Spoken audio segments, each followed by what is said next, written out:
Sonra bayramın birinci gününden bir öncesi yani hacılar Arafat'tan yola çıkıyorlar.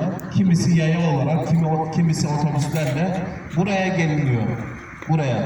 Müzdelife'ye. Müzdelife'de akşam namazını kılınmıyor. Akşam namazının vaktinde, yatsı namazının vaktinde akşam namazıyla yatsı namazı cem edilerek cem-i tehir deniliyor.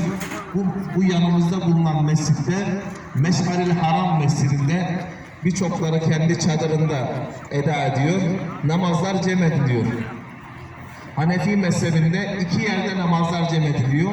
Birisi Arafat'ta öğle ile ikindi namazı öğlen namazının vaktinde cem ediliyor. Cem-i takdim deniliyor ona. Bir de Müzdelife'de burada akşam ve yatsı namazları cem ediliyor. O da yatsı namazının vaktinde ona da cem-i tehir deniliyor. Bu